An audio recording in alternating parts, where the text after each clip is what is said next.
โลกคดีธรรม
พุทธศาสนาเป็นศาสนาสำหรับชาติเราศาสนาในสมัยนี้เป็นของที่แยกจากชาติไม่ได้เป็นความจำเป็นที่เราทั้งหลายผู้เป็นไทยจะต้องมั่นคงอยู่ในศาสนาพระพุทธซึ่งเป็นศาสนาสำหรับชาติเราพระพุทธศาสนาก็ดีหรือศาสนาใดก็ดีที่ตั้งมั่นอยู่ได้ก็ด้วยความมั่นคงของผู้เลื่อมใสตั้งใจที่จะรักษาและข้าพเจ้าพูดทั้งนี้ก็เพื่อชักชวนท่านทั้งหลายอย่างเป็นเพื่อนไทยและเพื่อนพุทธศาสนิกชนด้วยกันทั้งนั้นเพื่อความมั่นคงแห่งพระพุทธศาสนาข้าพเจ้ารู้สึกว่าได้ทำหน้าที่สมควรแก่อุปถัมภ์พระพุทธศาสนาเราจะตั้งใจรักษาศาสนาของเราด้วยชีวิตและถ้าท่านตั้งใจจะช่วยข้าพเจ้าในกิจอันใหญ่นี้แล้วก็จะเป็นที่พอใจข้าพเจ้าเป็นอันมากเพราะฉะนั้นเป็นหน้าที่ของเราทั้งหลายที่จะช่วยกันบำรุงรักษาพระพุทธศาสนาอย่าให้เสื่อมสูญไปการที่จะบำรุงพระพุทธศาสนาเราต้องรู้สึกก่อนว่าหลักของพระพุทธศาสนาคืออะไรเราจะถือว่าเราเป็นไทยด้วยกันหมดเราจะต้องรักษาความเป็นไทยของเราให้ยั่งยืนเราจะต้องรักษาพระพุทธศาสนาให้ถาวรวัฒนาการ อย่างที่เป็นมาแล้วหลายชั่วโคตรของเราทั้งหลาย พระบรมราโชวาทของพระบาทสมเด็จพระมงกุฎเกล้าเจ้าอยู่หัวรัชกาลที่ 6พระบรมราโชวาทก็ดีพระราชนิพนธ์ก็ดีหรือพระบรมราชโองการของพระมหากษัตริย์ถือเป็นบทบัญญัติแห่งกฎหมายทั้งหมดทั้งสิ้นการบัญญัติให้พระพุทธศาสนาเป็นศาสนาประจำชาติไทยไว้ในรัฐธรรมนูญจึงเป็นสิ่งที่ถูกต้องทั้งกฎหมายและทางโบราณราชประเพณีการบัญญัติให้พระพุทธศาสนาเป็นศาสนาประจำชาติไทยไว้ในรัฐธรรมนูญย่อมเป็นหลักค้ำประกันให้กับประชาชนคนไทยว่าตนได้ปฏิบัติตามกฎหมายอย่างแท้จริงการบัญญัติให้พระพุทธศาสนาเป็นศาสนาประจำชาติไทยไว้ในรัฐธรรมนูญมิได้เป็นการลิดรอนสิทธิเสรีภาพของผู้ใดแต่เป็นการยืนยันความจริงตามกฎหมายและประวัติศาสตร์ชาติไทยการบัญญัติให้พระพุทธศาสนาเป็นศาสนาประจำชาติไทยไว้ในรัฐธรรมนูญจะทำให้พระพุทธศาสนาได้รับการอุปถัมภ์และคุ้มครองจากรัฐดุจเดียวกันกับที่องค์พระมหากษัตริย์ทรงกระทำมาการบัญญัติให้พระพุทธศาสนาเป็นศาสนาประจำชาติไทยไว้ในรัฐธรรมนูญจะป้องกันพระพุทธศาสนาไม่ให้ถูกลัทธินิกายนอกศาสนากระทำการใดๆได้ด้วยอุบายต่างๆนานาการบัญญัติให้พระพุทธศาสนาเป็นศาสนาประจำชาติไทยไว้ในรัฐธรรมนูญจะทำให้สังคมไทยมีแต่ความสุขร่มเย็นเป็นธรรมทั้งต่อคนศาสนาอื่นและคนสัญชาติอื่นได้อย่างแท้จริงแต่ถ้าไม่บัญญัติให้พระพุทธศาสนาเป็นศาสนาประจำชาติไทยไว้ในรัฐธรรมนูญในอนาคตประเทศไทยจะต้องตกอยู่ในสถานะเดียวกันกับพื้นที่3 จังหวัดชายแดนภาคใต้อย่างแน่นอนพระบรมราโชวาทพระบาทสมเด็จพระเจ้าอยู่หัวในมหาสมาคมณพระที่นั่งอมรินทร์วินิจฉัยในพระบรมมหาราชวังโดยที่พระพุทธศาสนาเป็นศาสนาประจำชาติของเราทั้งตามความศรัทธาเชื่อมั่นของข้าพเจ้าเองก็เห็นเป็นศาสนาที่ดีศาสนาหนึ่งเนื่องในบรรดาสัจธรรมคำสั่งสอนอันชอบด้วยเหตุผลจึงเคยคิดอยู่ว่าถ้าโอกาสอำนวยข้าพเจ้าควรจะได้บวชสักเวลาหนึ่งตามราชประเพณีซึ่งจะเป็นทางสนองพระเดชพระคุณพระราชบูรพการีตามคตินิยมด้วยแต่นับตั้งแต่ข้าพเจ้าได้ครองราชย์สืบสันตติวงศ์ต่อจากสมเด็จพระเทพฐาธิราชก็ล่วงมากว่า10 ปีแล้วเห็นว่าน่าจะถึงเวลาที่ควรจะทำตามความตั้งใจไว้นั้นแล้วประการหนึ่งอันหนึ่งการที่องค์สมเด็จพระสังฆราชหายประชวรมาได้ในคราวประชวรครั้งหลังนี้ก่อให้เกิดความปีติยินดีแก่ข้าพเจ้ายิ่งนักได้มาคำนึงว่าถ้าในการอุปสมบทของข้าพเจ้าได้มีองค์สมเด็จพระสังฆราชเป็นพระอุปชฌาย์แล้วก็จะเป็นการแสดงออกซึ่งความศรัทธาเคารพในพระองค์ท่านของข้าพเจ้าได้อย่างเหมาะสมอีกประการหนึ่งจึงได้ตกลงใจที่จะบรรพชาอุปสมบทในวันที่ 22 เดือนนี้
ฟังสามารถติดตามรับฟังรายการนี้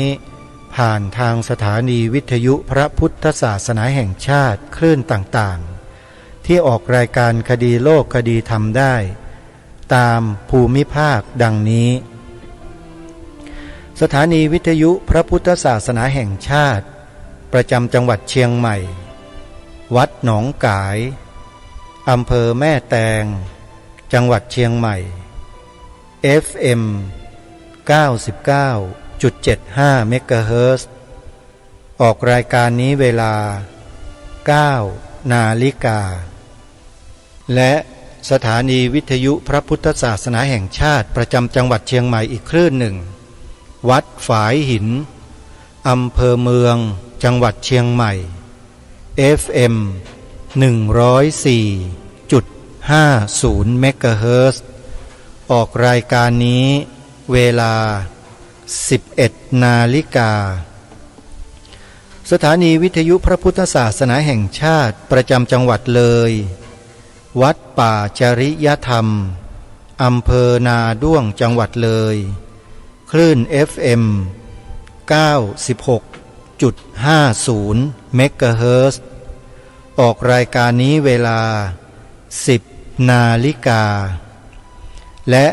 วัดศรีอุดมวงศ์อำเภอวังสะพุงจังหวัดเลยออกรายการนี้เวลา 9 นาฬิกาสถานีวิทยุพระพุทธศาสนาประจำจังหวัดกาฬสินธุ์วัดอารามมงคลอำเภอยางตลาดจังหวัดกาฬสินธุ์คลื่น FM 89 เมกะเฮิรตซ์ออกอากาศรายการนี้เวลา 9 นาฬิกาสวนป่าดอนยานางอำเภอยางตลาดจังหวัดกาฬสินธุ์ FM 94.25 เมกะเฮิรตซ์ออกอากาศรายการนี้เช่นกันในเวลา 9 นาฬิกาสถานีวิทยุพระพุทธศาสนาแห่งชาติประจำจังหวัด101วัดบ้านปลาคูนอำเภอโพนทรายจังหวัด101คลื่น FM 104.50 เมกะเฮิรตซ์ออกรายการนี้เวลา 13 นาฬิกาและสถานีวิทยุพระพุทธศาสนาจังหวัดสุพรรณบุรีวัดสามชุกอำเภอสามชุกจังหวัดสุพรรณบุรีคลื่น FM 100.25 เมกะเฮิรตซ์ออกรายการนี้เวลา 10 นาฬิกานี่คือรายการคดีโลกคดีธรรมทางสถานีวิทยุพระพุทธศาสนาแห่งชาติคลื่นต่างๆซึ่งท่านสามารถติดตามรับฟังในพื้นที่รัศมีของการออกอากาศของแต่ละจังหวัดได้ตามคลื่นวิทยุดังกล่าวและท่านยังสามารถดาวน์โหลดแอปพลิเคชันที่ชื่อว่าวิทยุพุทธศาสนาทั่วไทยเพื่อติดตามรับฟังรายการนี้ได้ผ่านแอปพลิเคชันด้วยสถานีวิทยุดังกล่าวมาทั้งหมดรวมอยู่ในแอปพลิเคชันนี้สาธุชนผู้ฟังทุกท่านโดยเฉพาะพี่น้องชาวจังหวัดเชียงใหม่ในวันที่12, 13, 14 กรกฎาคมที่จะถึงนี้วันศุกร์เสาร์อาทิตย์ที่จะถึงจะมีโครงการอบรมค่ายเยาวชนจังหวัดเชียงใหม่ขึ้นที่วัดพระธาตุดอยสะเก็ดเด็กๆลูกๆหลานๆชาวจังหวัดเชียงใหม่จำนวน300 กว่าชีวิตจะมารวมกันอยู่ที่นี่พร้อมด้วยพ่อแม่ผู้ปกครองพร้อมด้วยคุณครูพร้อมด้วยพระสงฆ์จำนวนไม่น้อยกว่า100 รูปจะมาร่วมกิจกรรมดังกล่าว3 วันญาติโยมท่านใดที่ต้องการสนับสนุนโครงการสามารถติดต่อไปที่หมายเลขโทรศัพท์2 หมายเลขดังกล่าวนี้090909917และ0935807777 โครงการนี้จัดโดยสถาบันการสร้างชาติโดยมีนักศึกษาจากสถาบันรุ่น 16เป็นนักศึกษาหลักสูตรนักบริหารระดับสูงเพื่อการสร้างชาติมีข้าราชการระดับสูงในหน่วยงานต่างๆมาเข้าศึกษาเรียนรู้วิชาต่างๆที่สถาบันนี้มีพระสงฆ์ระดับครูบาอาจารย์หลายรูปจบด็อกเตอร์เป็นผู้ช่วยศาสตราจารย์เป็นรองศาสตราจารย์ในมหาวิทยาลัยสงฆ์2 แห่งก็มาร่วมศึกษาเล่าเรียนอยู่ด้วยและสถาบันนี้มีพระเดชพระคุณท่านเจ้าคุณพระพรหมบัณฑิตอดีตที่การบดีมหาวิทยาลัยมหาจุฬาลงกรณราชวิทยาลัยที่เรากำลังฟังธรรมบรรยายจากท่านผ่านรายการคดีโลกคดีธรรมอยู่นี้เป็นที่ปรึกษาของสถาบันด้วยโยมเพราะฉะนั้นการส่งเสริมสนับสนุนค่ายเยาวชนนั้นถือว่าเป็นการช่วยชาติทางหนึ่งเพราะเด็กๆเหล่านี้จะถูกบ่มเพาะจากเมล็ดพันธุ์ที่เป็นเมล็ดที่ดีมีความสมบูรณ์สามารถนำไปขยายพันธุ์ได้เด็กๆเหล่านี้เมื่ออบรมจบแล้วเขาจะไปตั้งชมรมกันในโรงเรียน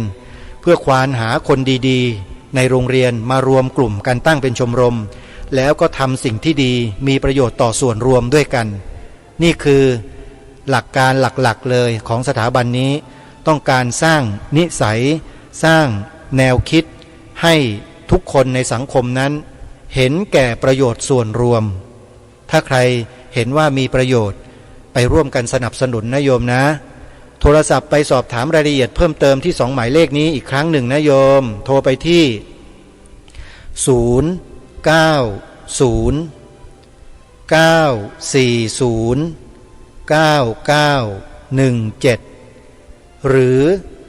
093-580-7701ได้ทุกวันแล้วไปพบกันที่วัดพระธาตุดอยสะเก็ดอำเภอดอยสะเก็ดจังหวัดเชียงใหม่ในวันที่12ถึง14กรกฎาคมนี้อาตมาภาพเป็นผู้บริหารโครงการอยู่ในฐานะนักศึกษารุ่น16ญาติโยมไปพบกันนะที่นั่น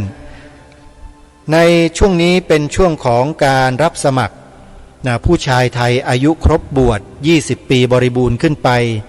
เข้าบรรพชาอุปสมบทเฉลิมพระเกียรติเนื่องในโอกาสวันเฉลิมพระชนมพรรษาครบ6 รอบ72 พรรษาของพระบาทสมเด็จพระวชิรเกล้าเจ้าอยู่หัวพระองค์ผู้ทรงคุณประเสริฐของพวกเราชาวไทยร่วมกันใครจะสมัครติดต่อไปได้ที่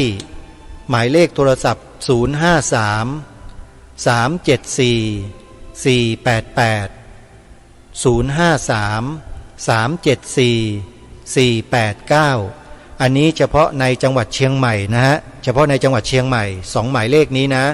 053-374-488และ053-374-489ก็ขออนุโมทนาสาธุใครที่สนใจก็ไปร่วมโครงการนี้ด้วยกันใครจะสนับสนุนวัดวาอารามต่างๆที่เป็นสำนักที่จะรองรับพระสงฆ์ที่บวชในโครงการนี้ก็สามารถทำได้นะโยมติดต่อสอบถามไปตามเจ้าคณะอำเภอโดยเฉพาะเจ้าคณะจังหวัดต่างๆก็จะทราบข้อมูลนี้เป็นอย่างดีนะที่สำนักงานเดี๋ยวท่านเลขานุการเจ้าคณะจังหวัดต่างๆท่านก็จะแจ้งรายละเอียดให้ทราบกันวันนี้เดี๋ยวเรามาติดตามรับฟังธรรมบรรยายของพระเดชพระคุณท่านเจ้าคุณพระพรหมบัณฑิต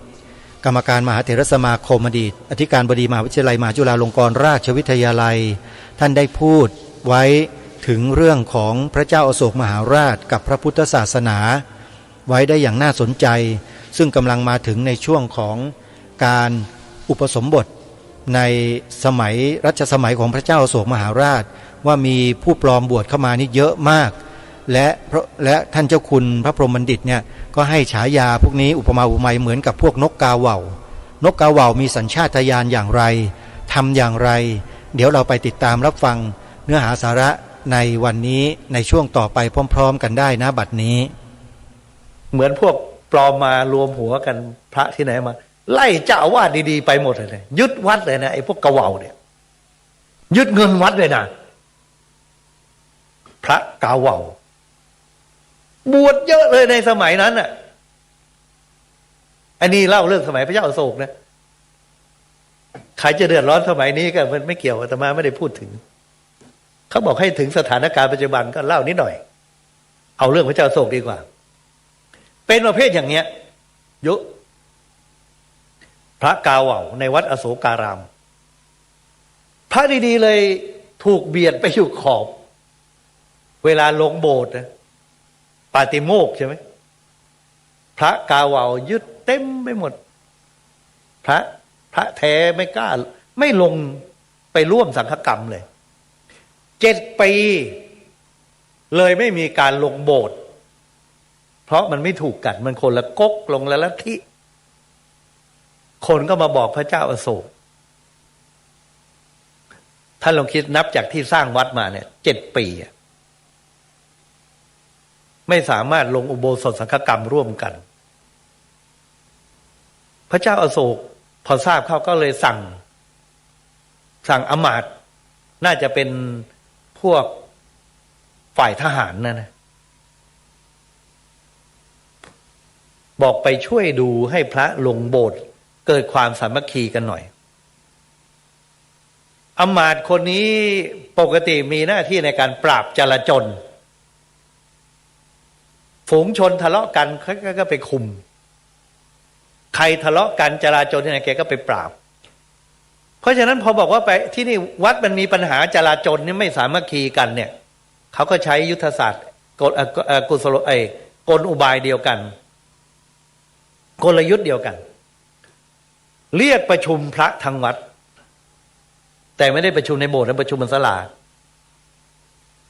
ให้นั่งเรียงแถวมาถามว่าจะยอมลงโบสถ์ดีๆไหมพระเจ้าแผ่นดินสั่งถ้าไม่ลงโบสถ์ร่วมกันถือว่าขัดพระบรมราชโองการมีโทษประหารถามตั้งแต่หัวแถวมาองค์หัวแถวก็นั่งนิ่งเพชฌฆาตก็ถือดาบไปตายนะท่านนะเขาถือดาบข้างหลังถ้าท่านไม่ยอมท่านก็เฉยก็ให้สัญญาณฟันฉับคอหลุดตรงนั้นเลยพระดีๆเนี่ยตายไปทีละองค์ละองค์ละองค์ท่านไม่ยอมลงตอนที่เล่าตอนแรกเนี่ยพระเจ้าอโศกมีอนุชามีพี่น้อง101 คนเนี่ยฆ่าไป100 คนเนี่ยเหลืออยู่1ชื่อเจ้าชายติสสะเจ้าชายติสสะเนี่ยเหมือนกับน้องพี่น้องตายหมดก็ไม่รู้จะอยู่ทำไมก็เลยมาบวชที่วัดอโศการามเนี่ยท่านก็คงเป็นพระที่บวชได้ไม่นานนะถ้าอย่างมากบวชตั้งแต่สร้างวัดก็7 ปีประมาณท่านก็นั่งแถวหลังๆเนี่ยพอเห็นรุ่นครูบาอาจารย์โดนตัดคอไปเนี่ยท่านลุกเลยนะไปนั่งหัวแถวต่อจากพระที่ถูกตัดคอพระดีๆก็นั่งอกสั่นขันแขวนอยู่นั่นท่านไปนั่งเฉยอมาตย์มองหน้าพระองค์นี้มาจากไหนเนี่ยพอเพ่งใจพอเพ่งจ้องจำได้นี่อนุชาพระเจ้าแผ่นดินไม่กล้าตัดคอกลับไปเฝ้าพระเจ้าอโศกกราบทูลว่าทำไม่สำเร็จในการให้พระลงโบสถ์เพราะติดที่พระอนุชาที่เป็นพระของพระองค์พระเจ้าประสงค์เอ็งไปทำอะไรก็เล่าให้ฟังว่าตัดคอพระพระเจ้าอโศกเนี่ยตกพระทัยมากเลยตายล่ะเอ็งไปฆ่าพระได้ยังไงจะไม่ได้สั่งไปฆ่าพระทีนี้ล่ะเกิดปัญหาทุกข์ระทมในพระทัยว่าเราทำผิดหรือเปล่าบาปไหมที่ฆ่าพระเนี่ยก็ไปถามพระในวัดพระก็แบ่งออกเป็น2 ฝ่ายฝ่ายหนึ่งบอกไม่ผิดอีกฝ่ายหนึ่งบอกผิดพระองค์ก็บาปด้วย ยิ่งคิดหนักเข้าไปอีกพระเจ้าอโศกเลยหาทางออกว่าทำยังไงมันถึงจะแก้ปัญหาขาดใจพระในวัดก็บอกมีทางเดียวต้องไปหาพระเหมือนศาลฎีกาเลยนะทุกองค์จะเชื่อองค์นี้อายุ100 กว่าปีชื่อพระโมคคัลลีบุตรติสสะเถระแล้วท่านอยู่ที่ไหนนู่น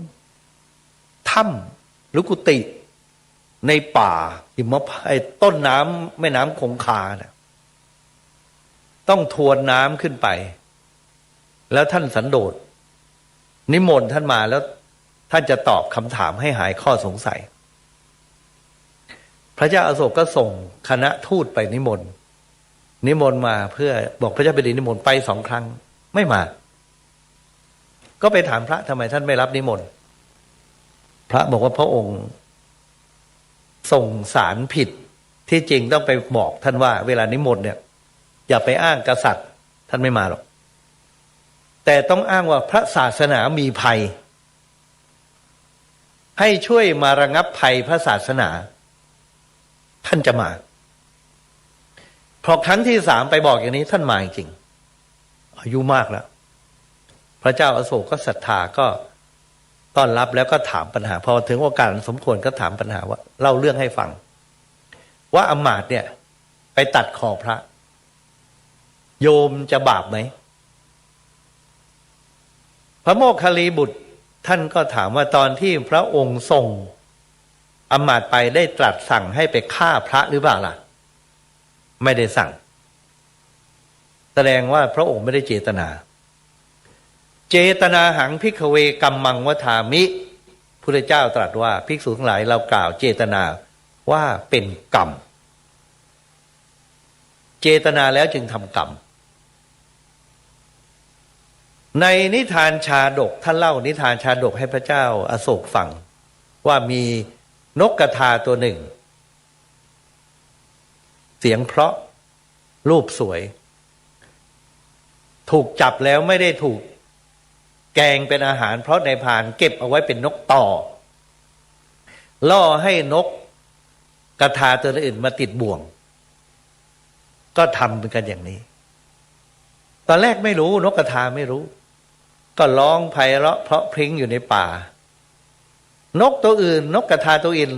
ก็มาติดบ่วงถูกจับแกงกินกันไปเยอะนกกระทาเราทำบาปหรือเปล่าเนี่ยแค่ร้องธรรมดาของเราไปเรื่อยเนี่ยเพื่อนตายเลยหยุดร้องไม่ร้องในพรานก็เลือกเกินเอาใส่กรงไปวางไว้ใกล้พุ่มไม้พอเห็นนกไม่ร้องก็เอาไม้มา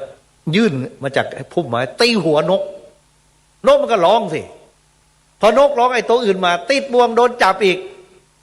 ไม่ร้องมันก็เจ็บวันหนึ่งนายพรานใส่กรงนกตัวนี้พร้อมกับนกที่จับได้ไปที่อาสมฤาษีเท่านั้นคือพระโพธิสัตว์สมัยอดีตชาติพอนายพรานหลับ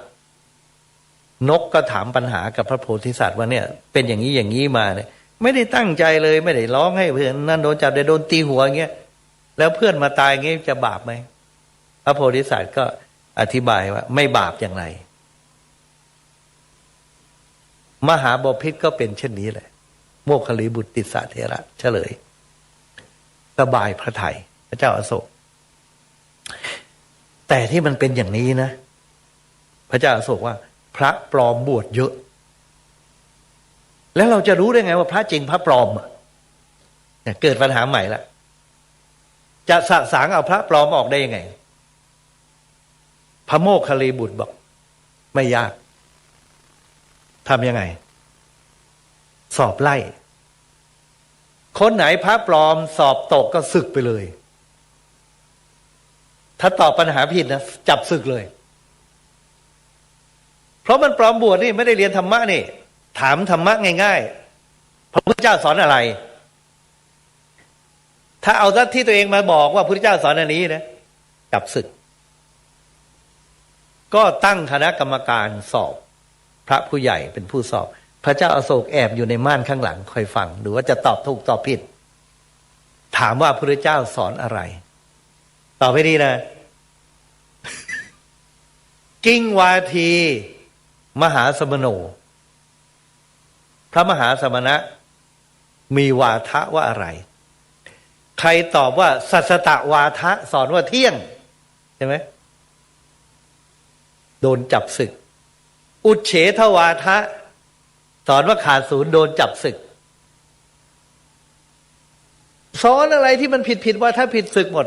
ที่เหลืออยู่นะ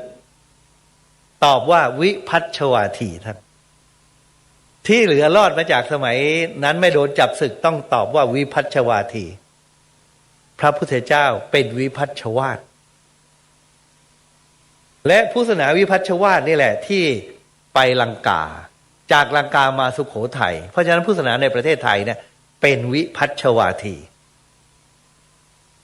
แค่คำเดียวก็เป็นเรื่องใหญ่และเทศได้เป็นวันเลยเนี่ยเพราะมันคือพุทธศาสนาในประเทศไทยแต่ไม่ได้จะไม่พูดเรื่องนั้นละพอกันพวกสัสตวาทีสาทีแปลกๆออกไปปุ๊บสงฆ์บริสุทธิ์เป็นวิพัชชวาทีก็ชำระคณะสงฆ์แล้วทีนี้ก็มาสังคายนาพระธรรมวินัยไงมันจะมาตามลำดับอย่างนี้เพราะว่าการที่พระนอกรีดมาสอนลัทธิตนเองเพราะไม่ได้มีการสวดการสมัยนั้นมันไม่มีพิมพ์เนี่ยพระไตรปิฎกมีแต่สวดมีแต่ท่องแล้วก็ไปท่องอะไรลัทธิอะไรต่างต่อไปนี้ต้องเรียนต้องท่องให้เป็นระบบคือพระไตรปิฎกมาเทียบเคียงกันองค์ไหนรู้พระวินัยก็มานิมนต์พระ 1,000 รูปมาประชุมกันแล้วคนไหนเก่งวินัยก็สวดพระวินัยแล้วก็ให้คนถามว่าจริงหรือไม่จริงตามนั้นถ้าจริงก็จำกันไว้ท่องจำหมดเลยสมัยพระเจ้าอโศกเมื่อพศ200เศษยังจำกันอยู่พระแบ่งคำสอนสมัยพระมหากัสสปะสังคายนาครั้งที่1เนี่ยแบ่งคำสอนออกเป็น2อย่างธรรมะกับวินัยสมัยพระเจ้าอโศกแบ่งออกเป็น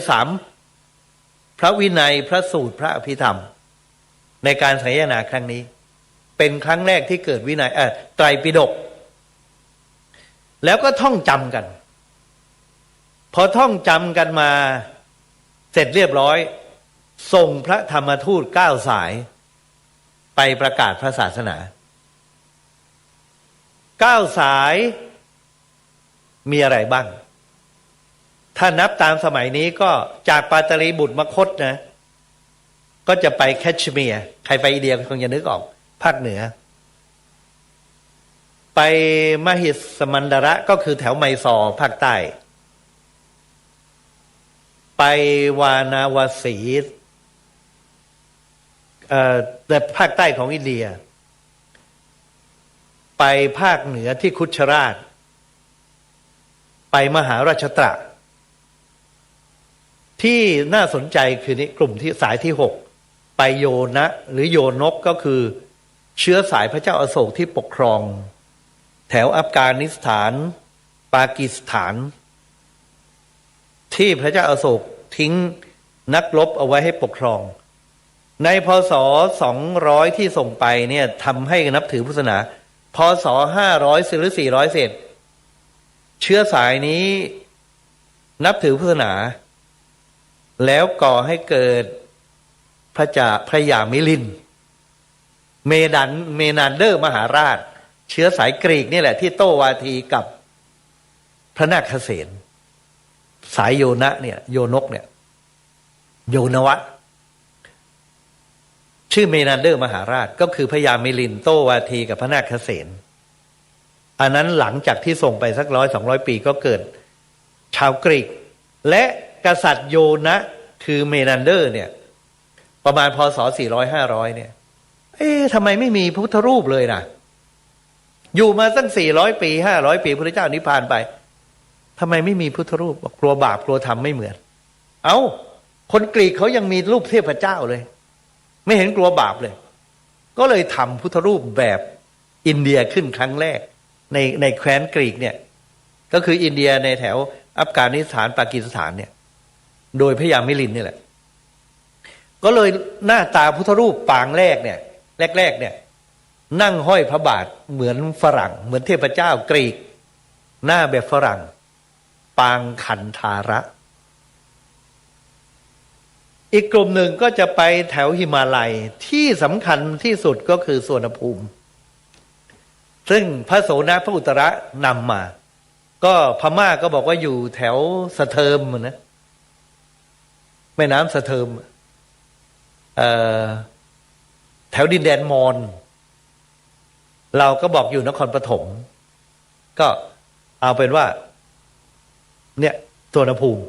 แต่ตอนนี้เราชนะแล้วเรามีสนามบินสุวรรณภูมิ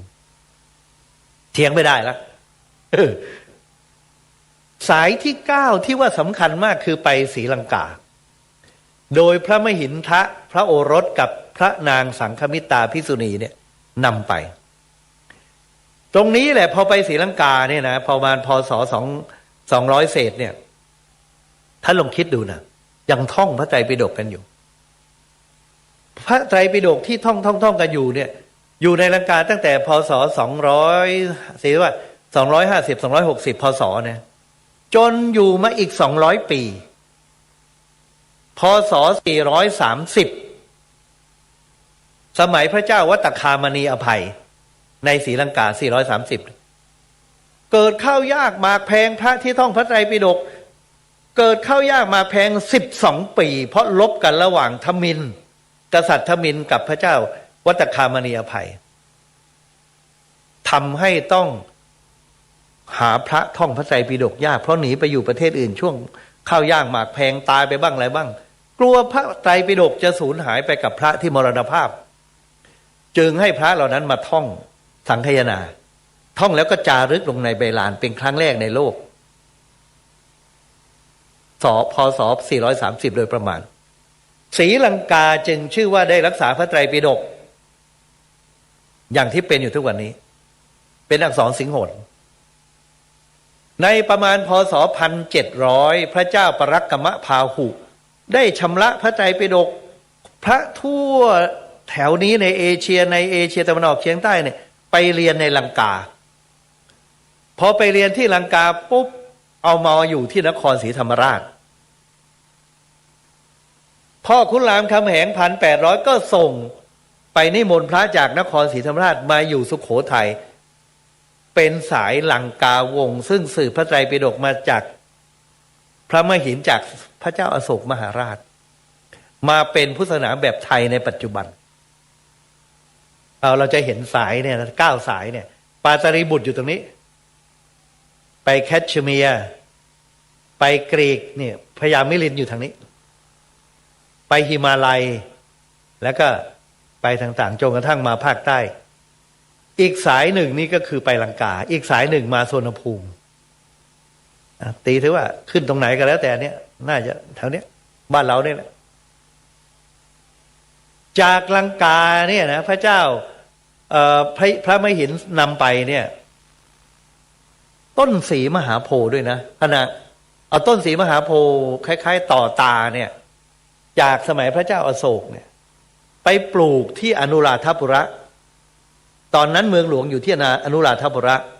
พระมหินเนี่ยนำกับพระนางสังฆมิตาเนี่ยนำพระนางสังฆมิตานำต้นโพไปปลูกเอาหน่อหรือต่อตาน่าจะเป็นต่อตาต่อกิ่งเนี่ยเอาไปปลูกที่อนุราธปุระท่านเชื่อไหมโพธิ์ตรัสรู้เนี่ยของพระเจ้าเนี่ยที่อยู่ที่พุทธคยาเนี่ยนางสนมหรือมเหสีของพระเจ้าอโศกเนี่ยริษยาต้นโพ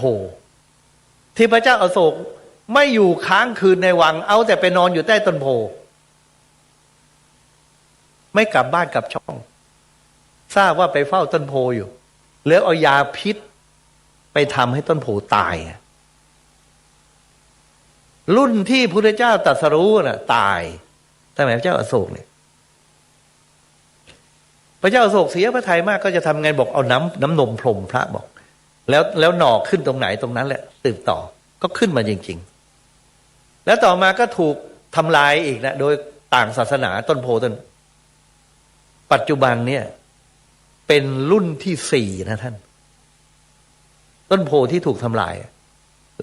ทำลายก็ปลูกใหม่เนี่ยเป็นรุ่นที่สี่ในรอบ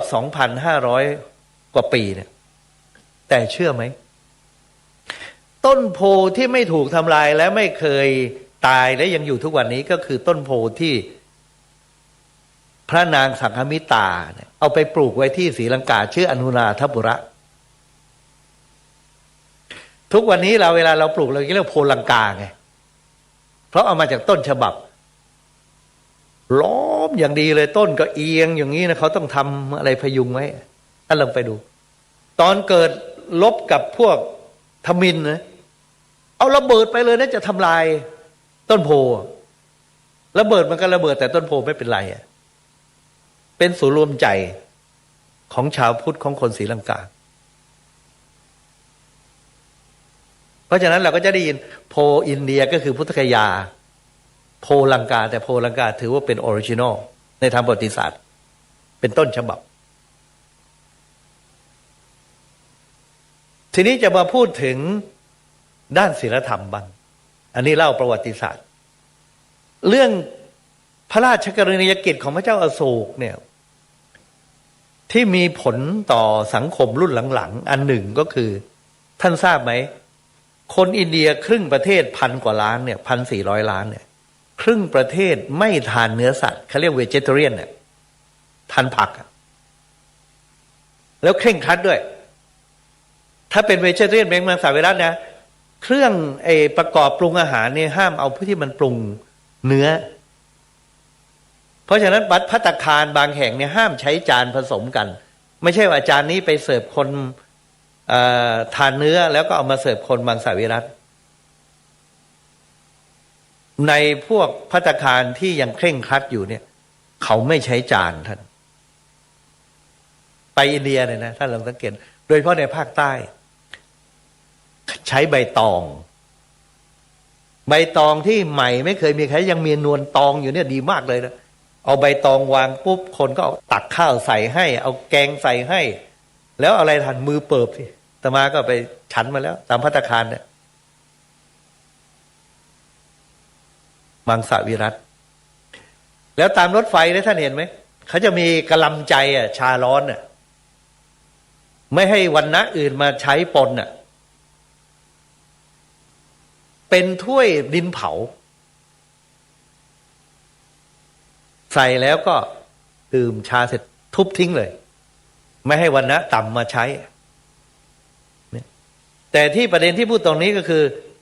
คนทั่วอินเดียครึ่งประเทศเป็นมังสวิรัติเพราะอะไรไปถามเขาบอกเพราะพระเจ้าอโศกท่านลองไปถามดูคนที่มีความรู้เขาบอกอิทธิพลคำสอนของพระเจ้าอโศกเพราะพระเจ้าอโศกเนี่ยซึ่งมีความเป็นไปได้สูงมากศาสนาพราหมณ์เนี่ยปกติฆ่าสัตว์บูชายันถ้าเป็นศาสนาพราหมณ์ต้องบูชายันแล้วทำไมไอ้คนบูชายันฆ่าสัตว์บูชากลายมาเป็นมังสวิรัติท่านไม่แปลกใจเลยครึ่งประเทศก็เพราะศิลาจารึกหลักฉบับที่1เนี่ยณถิ่นนี้บุคคลไม่พึงฆ่าสัตว์เป็นเชื้อใดๆเพื่อการบูชายันนี่เฉพาะครั้งแรกๆก่อนตอนหลังนี่ห้ามในครัวก็ให้มีไม่ให้มีเนื้อสัตว์ในครัวของในครัวหลวงเนี่ยต่อไปมาก็คือในวังก็ไม่ทานเนื้อสัตว์ประชาชนก็ได้รับอิทธิพลเป็นมังสวิรัติแล้วที่ท่านไปดูใน Encyclopedia Britannica เขาจะบอกเลยในสมัยพระเจ้าอโศกนี่นอกจากมีโรงพยาบาลรักษาคนเขาเรียกโอสถศาลาแล้วยังมีโรงพยาบาลรักษาโรคให้สัตว์ด้วยไอโอสถศาลามันจะมีอยู่ตามที่ต่างๆเป็นระยะทำให้นึกถึงพระเจ้าชัยวรมันที่7ที่ปกครองขอมเนี่ยทำโอสถศาลาไล่มาเรื่อยมันจะถึงปราจีนบุรีไปเมืองสิงห์เนี่ยอิทธิพลพระเจ้าอโศกทั้งนั้นแหละเกิดเสาอโศกขึ้นมาได้อย่างไรที่มาเป็นรางวัลของท่านเนี่ยพระเจ้าอโศกได้จารึกไว้ในจารึกฉบับที่8บอกว่าพระเจ้าแผ่นดินในสมัยก่อนและพระองค์ท่านเนี่ยและเวลาเราอ่านเรื่องชาดกก็จะเห็นแม้แต่เรื่องในประเทศไทยก็มีเรื่องอย่างขุนแผนพ่อขุนแผนตายเพราะอะไรอยู่สุพรรณ ก็เพราะพระเจ้าแผ่นดินคือพระพันวษาโปรดล่าสัตว์แล้วให้ให้พ่อขุนแผนกับคนในท้องที่เนี่ยต้อนสัตว์เอามาไว้ในที่ขังไอ้ที่ล้อมคอกเนี่ยให้พระเจ้าแผ่นดินไปไล่ยิงและปรากฏว่าปล่อยให้สัตว์หนีไปเลยโดนประหารพ่อของขุนแผนขุนแผนที่เป็นเด็กก็เลยอยู่ไม่ได้กันนะก็ต้องไปอยู่ที่เมืองกาญในอินเดียเนี่ยเราจะเจอเรื่องอย่างนี้บ่อยที่พระเจ้าแผ่นดินทรงชอบกีฬาล่าสัตว์เกมกีฬาในจีนก็เป็น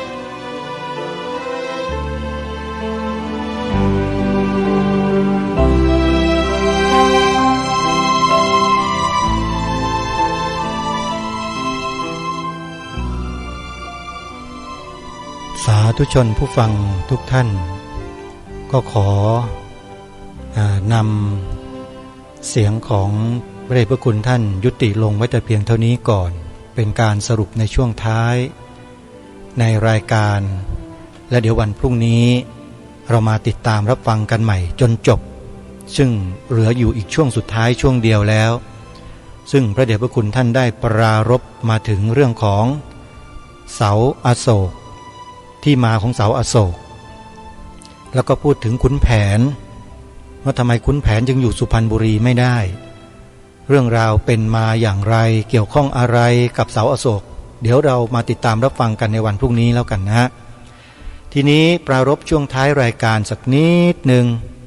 เกี่ยวกับโครงการที่ดีๆที่จะประชาสัมพันธ์ให้กับสาธุชนทุกท่านมีส่วนร่วม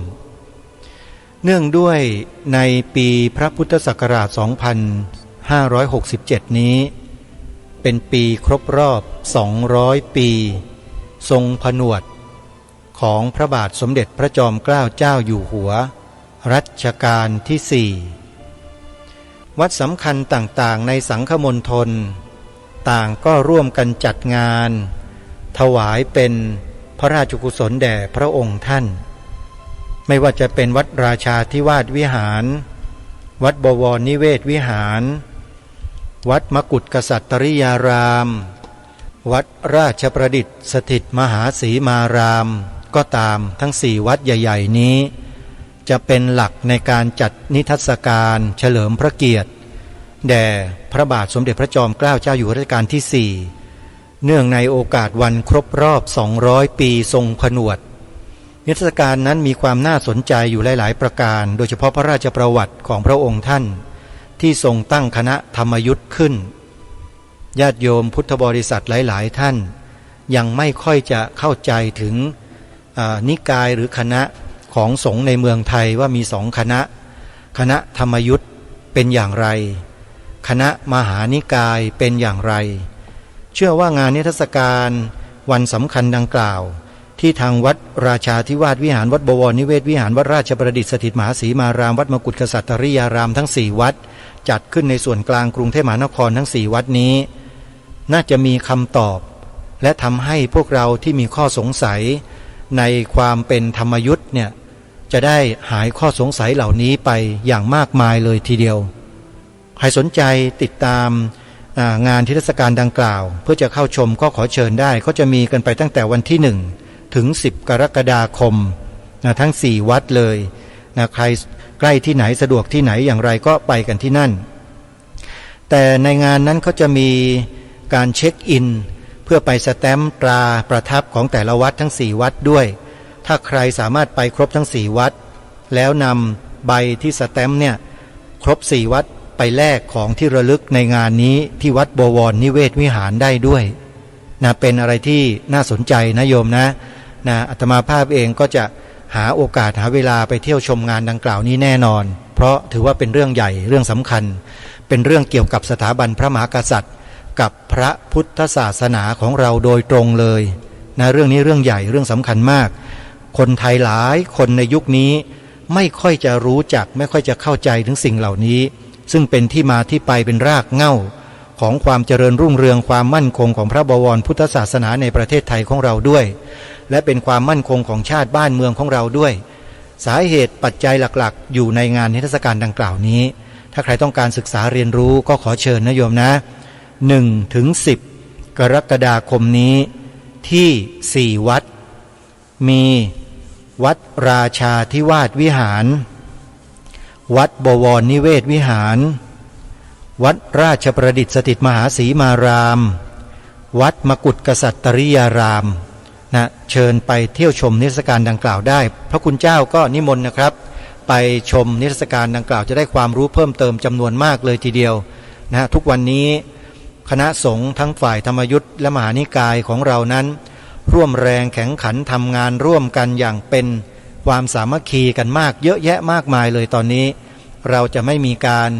แบ่งแยกว่าเป็นธรรมยุทธ์เป็นมหานิกายกันเหมือนดังแต่อดีตซึ่งสมัยอดีตนั้นเรายังไม่เข้าใจถึงสถานการณ์ของโลกนั้นมีการแบ่งแยกจึงเกิดการทะเลาะเบาะแว้งเข็นฆ่าทำลายล้างทำสงครามกันอยู่ตลอดแล้วถ้าหากพระสงฆ์เราไปทำตามเขาไปแบ่งแยกกันเนี่ยอาตมาภาพคิดว่าเราจะเป็นผู้นำศีลธรรมของโลกนี่คงยากแน่เพราะฉะนั้นนิมนต์นะครับนิทรรศการเหล่านี้น่าจะทำให้พวกเราได้เข้าใจอะไรสถานการณ์ต่างๆเนี่ยมากยิ่งขึ้นและดียิ่งขึ้นก็ขอประชาสัมพันธ์แจ้งให้ทราบวันนี้เวลาของรายการหมดแล้วท่านผู้ฟังเดี๋ยวไว้ติดตามรับฟังการบรรยายของพระเดชพระคุณท่านเจ้าคุณพระพรหมบัณฑิตต่อในวันพรุ่งนี้เป็นช่วงสุดท้ายแล้ววันนี้ต้องขอล่ำลารายการไว้เพียงเท่านี้พบกันใหม่ในวันพรุ่งนี้ขอความสุขสวัสดีในธรรมแห่งองค์สมเด็จพระบรมศาสดาสัมมาสัมพุทธเจ้าจงปรากฏเกิดมีขึ้นในจิตใจของท่านผู้ฟังทุกท่านทุกคนเทินขอเจริญพรกล้าคิดก็ต้องกล้าทำอย่ากลัว